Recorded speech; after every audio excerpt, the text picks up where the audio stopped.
जय हिंद, वंदे मातरम।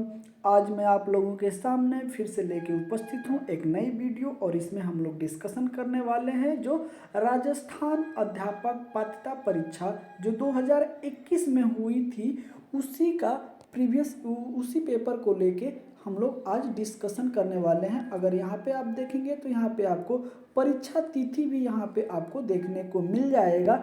26/9/2021 को जो पेपर हुआ था वही पेपर लेके हम आप लोगों के सामने उपस्थित है और इसमें आज हम लोग बाल विकास एवं शिक्षण शास्त्र जो होता है उसमें हम लोग डिस्कशन करने वाले हैं। तो रीट का जो एग्ज़ाम होने वाला है 27 तारीख को 27/2/2025 को जो होने वाला है उसके लिए अगर आप सारे प्रीवियस ईयर पेपर को अगर आप देखते हैं तो आपके लिए 120 प्लस इसमें चांस बनते हैं कि अगर आप प्रीवियस ईयर पेपर को करके जाते हैं तो आपके अच्छे मार्क्स आ सकते हैं।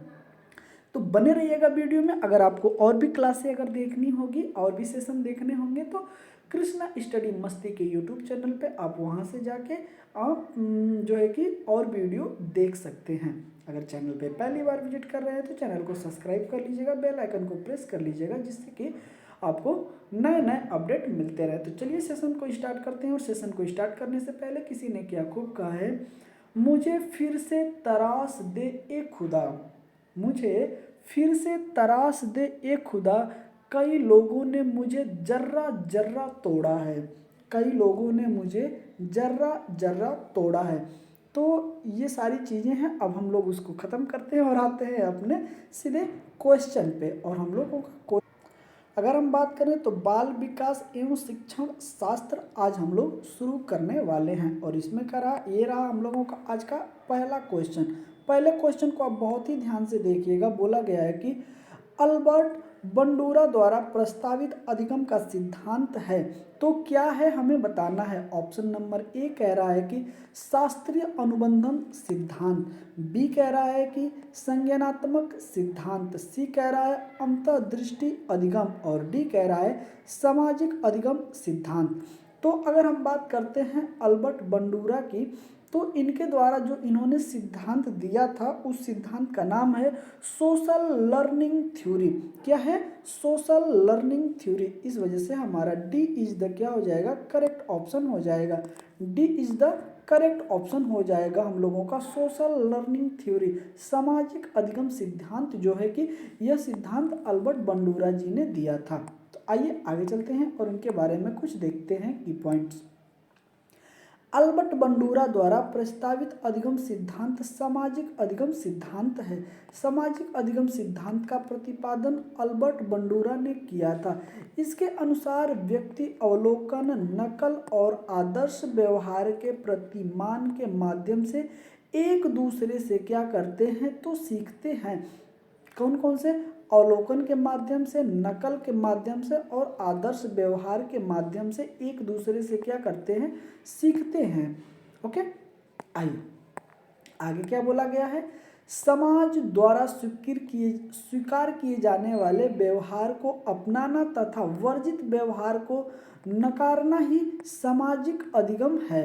तो ये भी यहाँ पे बताया गया है। आगे है कि सामाजिक अधिगम सिद्धांत को व्यवहारवाद और संज्ञानात्मक अधिगम सिद्धांत के बीच की योजक कड़ी कहा जाता है, क्योंकि यह सिद्धांत ध्यान, स्मृति, क्या है, ध्यान, स्मृति और प्रेरणाओं तीनों का संयोजक है।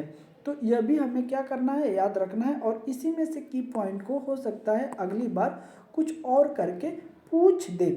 ओके, आइए अगले क्वेश्चन को आप देखिएगा क्या बोला गया है। क्वेश्चन नंबर 2 की रेमंड कैटल द्वारा कितने व्यक्तित्व कारक प्रस्तावित किए गए हैं।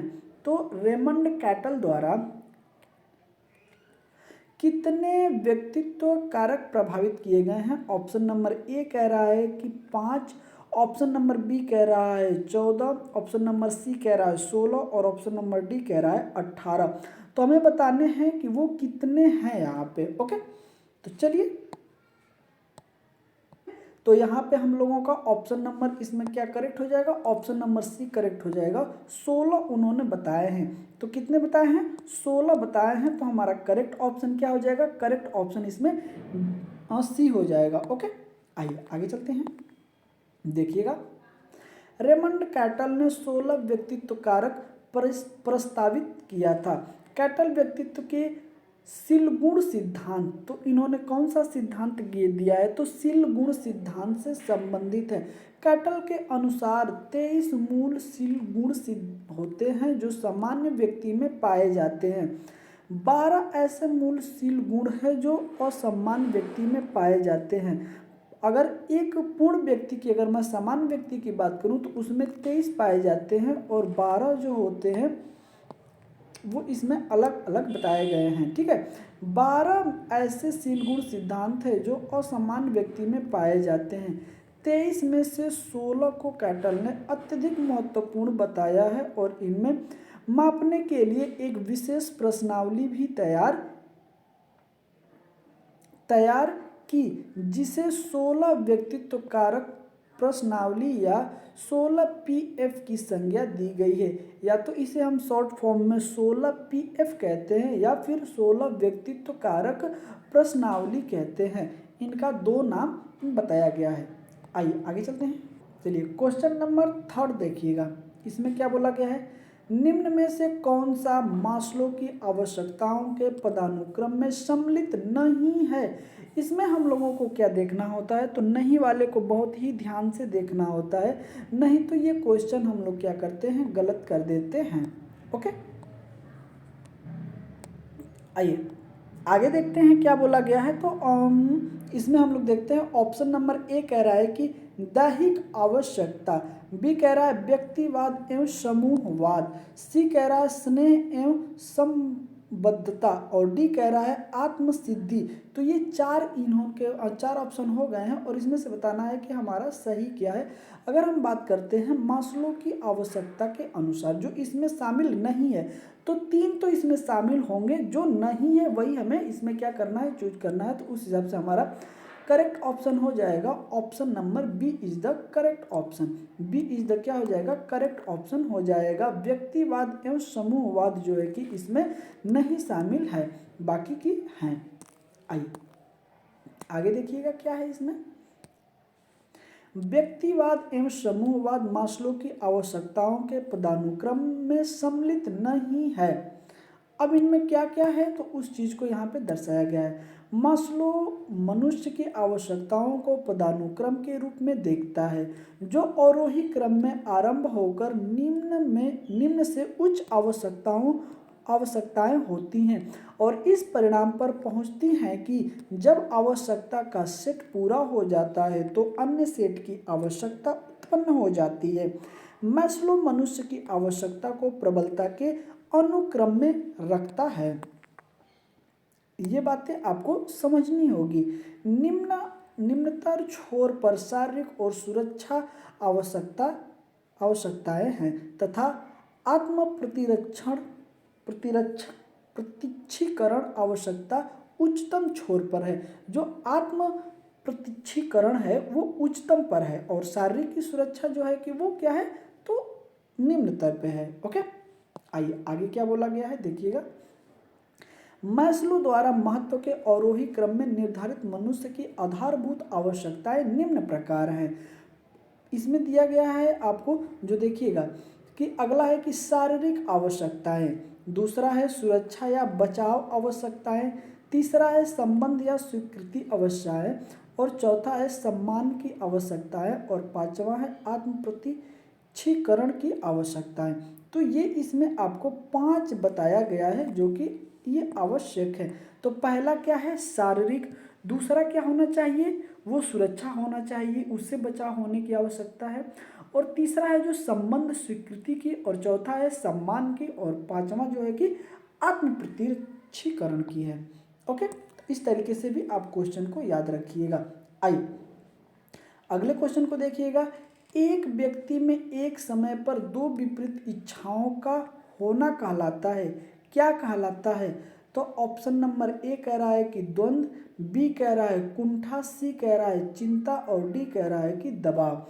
अगर हम बात करते हैं तो इसका इज द राइट ऑप्शन हमारा ए इज द करेक्ट ऑप्शन हो जाएगा, द्वंद्व। जब आप दो तरीके से घिरे होते हैं तो उस समय आपके अंदर जो चल रही होती है उसको हम लोग द्वंद्व कहते हैं।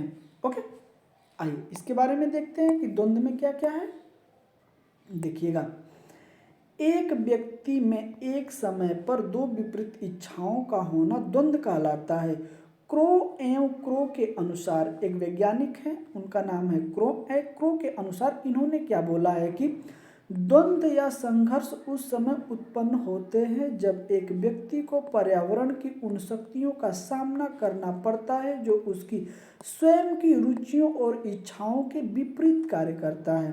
तो इसको आप बड़े ध्यान से देखिएगा कि द्वंद्व या संघर्ष उस समय उत्पन्न होते हैं जब एक व्यक्ति को पर्यावरण की उन शक्तियों का सामना करना पड़ता है जो उसकी स्वयं की रुचियों और इच्छाओं के विपरीत कार्य करती है, तब हमारे अंदर क्या होता है, द्वंद्व पैदा होता है। नंबर 5 देखिएगा बड़े ध्यान से कि निम्नलिखित में से कौन सा अनुसंधान स्टीफन कोरे से संबंधित है। जो एक वैज्ञानिक है इनका नाम है स्टीफन कोरे, इनसे कौन सा अनुसंधान जो है कि संबंधित है। तो ऑप्शन नंबर ए कह रहा है कि आधारभूत अनुसंधान, बी कह रहा है कि व्यवहारात्मक अनुसंधान, सी कह रहा है वैज्ञानिक अनुसंधान और डी कह रहा है कि क्रियात्मक अनुसंधान।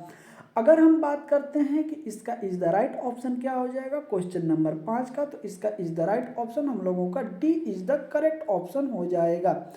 क्रियात्मक अनुसंधान जो है कि इसमें करेक्ट ऑप्शन हमें देखने को मिल रहा है।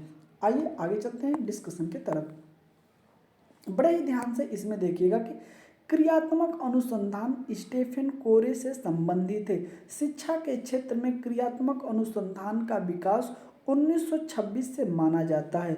स्टीफन कोरे के अनुसार, इनके अनुसार जो है कि क्या इन्होंने बोला है उस चीज़ को आप देखिएगा। शिक्षा में क्रियात्मक अनुसंधान कार्यकर्ताओं द्वारा किया जाने वाला अनुसंधान है ताकि वे अपने कार्यों में सुधार कर सके। क्रियात्मक अनुसंधान शिक्षक की समस्याओं के समाधान के लिए अंततः महत्वपूर्ण उपकरण है। इसके अंतर्गत शिक्षण की समस्याओं का वैज्ञानिक विधि से समाधान खोजा जाता है। आगे देखिएगा, क्रियात्मक अनुसंधान बकिंघम ने अपनी पुस्तक रिसर्च ऑफ टीचर में अध्यापकों के लिए अनुसंधान की आवश्यकता पर बल दिया। स्टीफन कोरे जो कि कोलंबिया विश्वविद्यालय के प्रोफेसर थे, इन्होंने 1953 में क्रियात्मक अनुसंधान का शिक्षा की समस्या के लिए सर्वप्रथम प्रयोग किया। अतः स्टीफन कोरे को जो है कि क्रियात्मक अनुसंधान के जनक के रूप में देखा जाता है। आगे देखिएगा क्या है कि एनसीईआरटी ने क्रियात्मक अनुसंधान के लिए 1962 में रिसर्च इन एजुकेशन नामक पुस्तक प्रकाशित की है। तो वो क्या है, एनसीईआरटी जो है कि ये। आगे देखिएगा, अगले क्वेश्चन की तरफ हम लोग चलते हैं। चलिए देखिएगा क्या है, क्वेश्चन नंबर 6 कह रहा है कि उपचारात्मक शिक्षण किस प्रकार के बालकों के लिए प्रयुक्त होता है। तो हमें बताना है। ऑप्शन नंबर ए कह रहा है कि तेजी से सीखने वाले, बी कह रहा है कि धीमे से सीखने वाले, डी कह रहा है कि प्रतिभाशाली बालक और सी कह रहा है प्रतिभाशाली बालक, डी कह रहा है रचनात्मकता से सीखने वाला।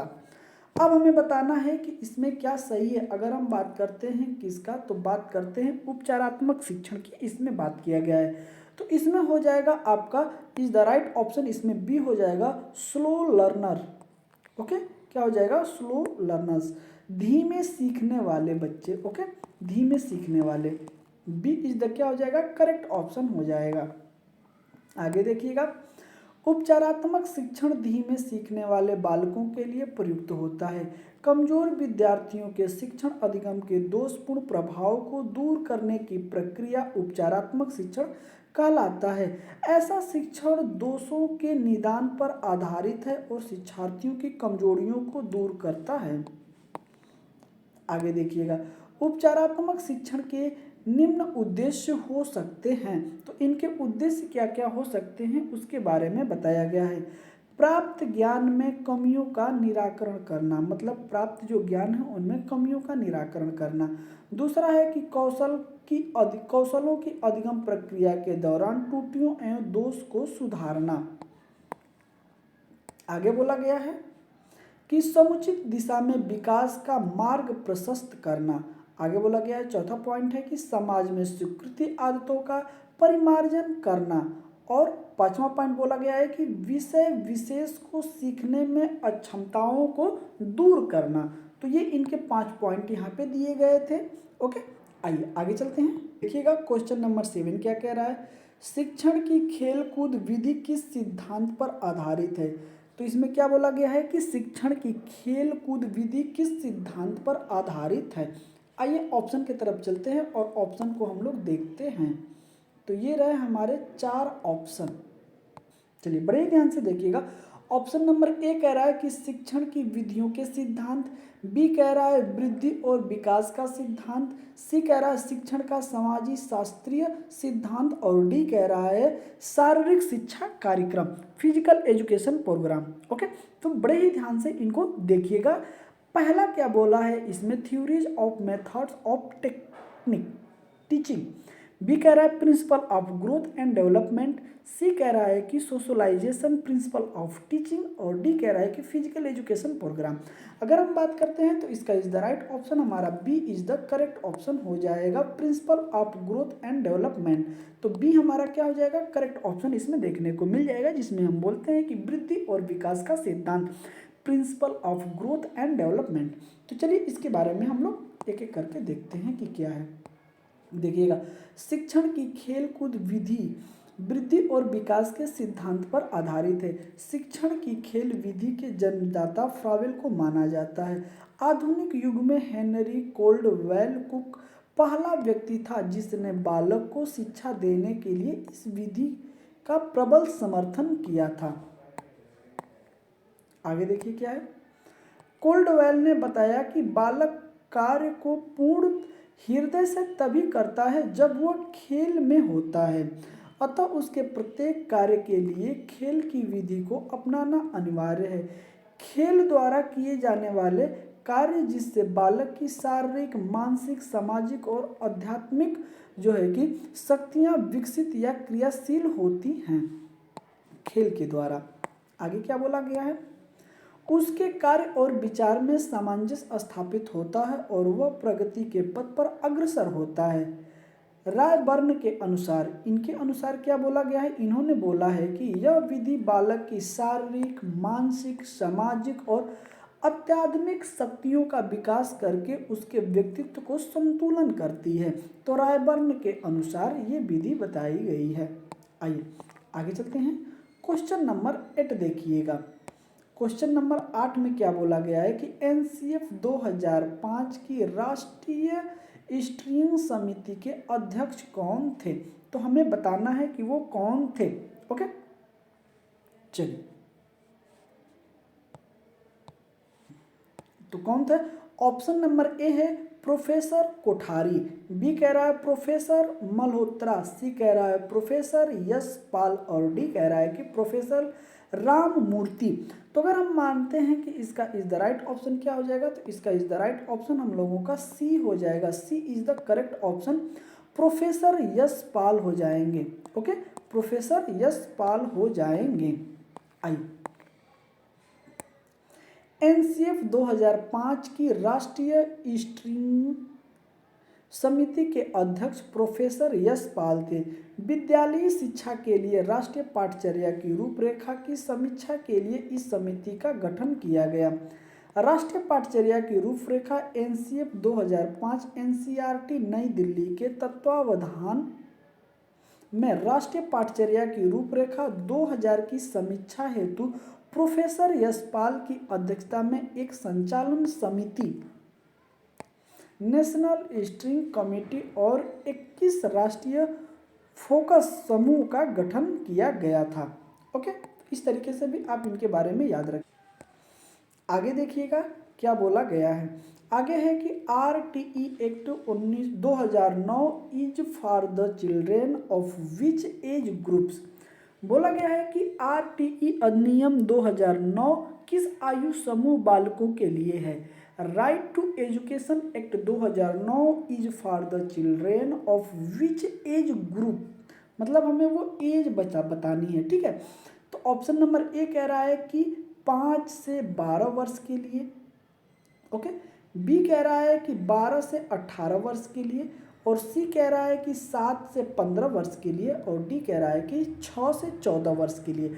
अगर मैं बात करूं तो आपको इसका इज द राइट ऑप्शन क्या हो जाएगा, इसका इज द राइट ऑप्शन इसमें D is the correct option हो जाएगा। D is the correct option हो जाएगा 6 से 14 वर्ष के आयु को, जो कि संविधान के में अगर हम बात करते हैं तो संविधान में भी यह बोला गया है, ओके।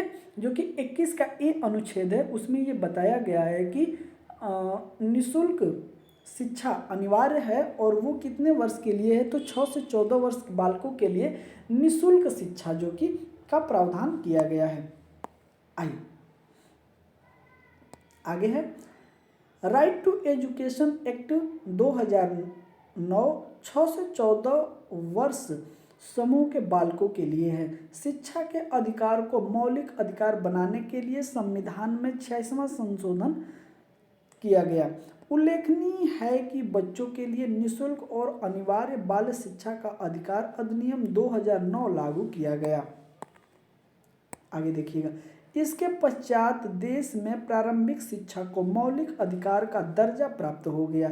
इसके तहत 6 से 14 साल तक के बच्चों को अनिवार्य और मुफ्त शिक्षा की व्यवस्था की गई। यह अधिनियम 1 अप्रैल 2010 को क्या हो गया था, लागू हो गया था। आगे देखिएगा क्या है, बड़े ही ध्यान से। क्वेश्चन नंबर 10 कि निम्नलिखित में से कौन सा दैहिक अभिप्रेरण नहीं है, नहीं को अंडरलाइन करते हुए चलिएगा, नहीं तो आपसे क्या होगा, मिस्टेक हो जाएगा। तो ऑप्शन नंबर ए कह रहा है कि उपलब्धि, अचीवमेंट, बी कह रहा है हंगर जो है कि भूख, और सी कह रहा है कि प्यास, थर्स्ट, और डी कह रहा है नींद जो है कि स्लीप। अगर हम बात करते हैं दैहिक अभिप्रेरण नहीं है, तो इसका इज द राइट ऑप्शन क्या हो जाएगा, तो इसका इज द राइट ऑप्शन हम लोगों का एक करेक्ट हो जाएगा, जो कि नहीं है।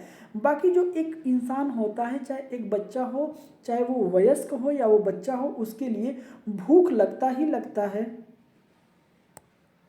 क्या होगा, बच्चे को भूख लगेगी, उसको प्यास लगेगी और उसको नींद लगेगी। ये जो होता है ये बेसिक चीज़ें होती है, बेसिक नीड्स होती हैं, ओके। और जो नहीं है वो क्या है, उपलब्धि। छोटे बच्चे को जो है कि उपलब्धि थोड़ी चाहिए। चलिए आगे चलते हैं और इसके बारे में देखते हैं क्या है। उपलब्धि दैहिक अभिप्रेरण नहीं है, यह एक सामाजिक अभिप्रेरक है। प्राथमिक अभिप्रेरकों को जो है कि दैविक अभिप्रेरक कहा जाता है, तथा ये प्राणी की दैहिक व मूलभूत आवश्यकताओं से संबंधित होते हैं, जैसे भूख, प्यास, नींद, यौन क्रियाएं, कष्ट आदि। तो ये सारी चीज़ें आपको देखने को यहाँ मिल सकता है। आइए क्वेश्चन नंबर 11 की अगर हम बात करते हैं, तो इसका इज द राइट क्वेश्चन को बड़े ही ध्यान से आप देखिएगा। इसमें क्या बोला गया है कि शिक्षण अधिगम का मनोवैज्ञानिक आधार किस पर निर्भर करता है, तो किस पर निर्भर करता है हमें यह बताना है। ऑप्शन नंबर ए कह रहा है अध्यापन शैली पे, बी कह रहा है विषय वस्तु पे, सी कह रहा है भाषा पे, और डी कह रहा है कि सामाजिक आर्थिक स्तर पे। अगर हम बात करते हैं शिक्षण अधिगम का मनोवैज्ञानिक आधार किस पे निर्भर करता है, तो इस लिहाजा से हमारा is the right option option number A is the correct option हो जाएगा। टीचिंग स्टाइल, अध्यापन शैली हो जाएगा, ओके। आइए इसके बारे में देखते हैं। शिक्षण अधिगम का मनोवैज्ञानिक आधार अध्यापन शैली, टीचिंग स्टाइल पर निर्भर करता है। शिक्षक जिस ढंग से शिक्षार्थी को ज्ञान प्रदान कराता है उसे शिक्षण शैली या शिक्षण विधि कहते हैं। शिक्षण विधि वह साधन है जिसके उचित उपयोग से शिक्षा की गुणवत्ता को बढ़ाया जा सकता है और शिक्षा के उद्देश्य तथा लक्ष्य की पूर्ण रूप से प्राप्ति की जा सकती है। आगे क्या दिया गया है, अध्यापन शैली को कक्षा निर्देशन के लिए सामान्य सिद्धांत, शैक्षिक और प्रबंधन रणनीति माना जाता है। शिक्षण शैली 5 मुख्य प्रकार की होती है, तो ये 5 कौन कौन सी होती है ये हम इसमें देखेंगे। तो एक कह रहा है, पहला कह रहा है कि व्याख्यान शैली, दूसरा कह रहा है डिमांड शैली, विधि शैली, और थर्ड कह रहा है गतिविधि या क्रिया पद्धति शैली, 4 कह रहा है हम लोगों का कि समूह पद्धति, और 5 कह रहा है हाइब्रिड पद्धति मिश्रित शिक्षा के रूप में जाना जाता है। इस तरीके से भी आप इसको याद रखिएगा। आइए चलते हैं अगले क्वेश्चन पे। अगला है कि आरटीई अधिनियम 2009 के अनुसार प्राथमिक विद्यालयों के लिए विद्यार्थी अध्यापक का अनुपात कितना होना चाहिए। ओके, तो इसमें क्या आपको दिया है, according to RTE right to education act 2009 the pupil teacher ratio for primary school should be, तो क्या होना चाहिए। ऑप्शन नंबर ए कह रहा है कि 25 संबंधे 1, बी कह रहा है कि 35 संबंधे 1, और सी कह रहा है कि 40 संबंधे 1, और डी कह रहा है कि 30 संबंधे 1। अगर हम बात करते हैं कि रेशियो क्या होनी चाहिए प्राइमरी के लेवल पे, तो होना चाहिए 30 संबंधे 1। इसका is the right option, D is the correct option हो जाएगा। मतलब 30 बच्चे अगर हैं, कितना है 30 अगर बच्चे हैं तो उस पर टीचर कितने होने चाहिए, उस पर टीचर की अध्यापक की संख्या 1 होनी चाहिए। टीचर की संख्या कितनी होनी चाहिए, तो टीचर की संख्या यहाँ पे 1 होनी चाहिए, जो कि यहाँ पे आपको बताया गया है। ओके, आइए आगे देखते हैं डिस्कशन में क्या दिया गया है। आरटीई अधिनियम 2009 के अनुसार प्राथमिक विद्यालयों के लिए विद्यार्थी अध्यापक अनुपात जो होता है वो 30:1 का होना चाहिए। आरटीई अधिनियम 2009 के अनुसार छात्र शिक्षक अनुपात 30:1 का अर्थ प्रत्येक विद्यालय में कुल 30 छात्रों के लिए 1 शिक्षक कार्यरत होना चाहिए। आगे बोला गया है कि राइट टू एजुकेशन एक्ट 2009 को पूर्ण देश में प्राथमिक शिक्षा के सार्वभौमिकरण के लिए लागू किया गया। राइट टू एजुकेशन अधिनियम 2009 1 अप्रैल 2010 से लागू किया गया, मतलब काम कर रहा है। ओके, राइट टू एजुकेशन 2009 कक्षा 1 से 8 तक लागू है। में कुल अगर संख्या की बात करें तो इसमें क्या दिया है, 39 धारा तथा 7 अध्याय है। इसमें अधिनियम धारा 25 में छात्र शिक्षक अनुपात की व्यवस्था की गई है, जो कि 30:1 की होनी चाहिए।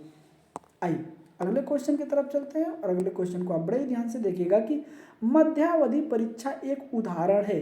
Okay, Mediterranean exam is an example of, इसके बारे में हमें बताना है कि क्या है। आइए देखते हैं।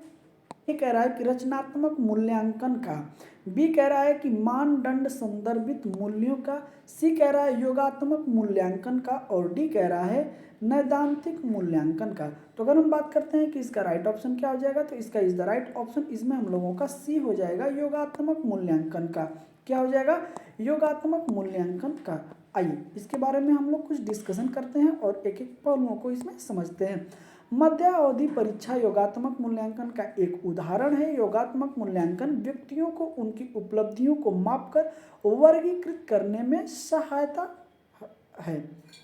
करता है। मध्यावधि परीक्षा एक अकादमिक थ्रेसिंग अवधि के मध्य में है या किसी दिए गए तिमाही या सेमेस्टर के मध्य में ली जाने वाली जो है कि परीक्षा होती है। मध्य अवधि परीक्षा एक प्रकार का प्रारंभिक मूल्यांकन है जो छात्रों की पाठ्यक्रम सामग्री की समझ को मापने और काम की आवश्यकता वाले क्षेत्रों की पहचान करने के लिए किया जाता है। तो इस तरीके से भी आप क्वेश्चन को याद रखिएगा। आइए चलते हैं अगले क्वेश्चन पे, और अगले क्वेश्चन को आप बड़े ही ध्यान से देखिएगा। इसमें क्या बोला गया है, कौन सा रोग वंशानुगत है। ओके, वंशानुगत कौन सा रोग है हमें यह बताना है। चलिए, तो ऑप्शन नंबर ए कह रहा है कि ADHD। ओके, बी कह रहा है हम लोगों का, अगर इसमें आप देखेंगे तो फेलिनिट्यूरिया, और सी कह रहा है पार्किंस, और डी कह रहा है कि HIV एड्स। अगर हम बात करते हैं कि इसका इज द राइट ऑप्शन क्या हो जाएगा, तो इसमें अगर हम लोग देखेंगे तो इसका इज द राइट ऑप्शन आपको, चलिए तो इसका इज द राइट ऑप्शन क्या हो जाएगा, इसका इज द राइट ऑप्शन हम लोगों का बी हो जाएगा। B is the correct option हो जाएगा, जिसमें हम लोगों का फेनिलकीटोन्यूरिया। ओके, यह क्या हो जाएगा हमारा, B is the correct option हो जाएगा। आइए इसके बारे में हम लोग एक एक करके देखते हैं।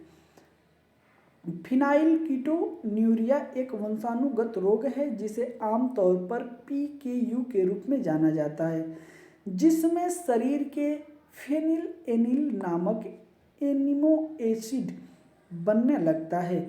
PKU जीन में दोष के कारण होता है जो फिनेलएनिल को तोड़ने के लिए आवश्यक एंजाइम बनने में मदद करता है। इस रोग में ग्रस्त बच्चे में कई तरह की समस्याएं हो सकती हैं, जैसे बौद्धिक विकलांगता, हृदय दोष,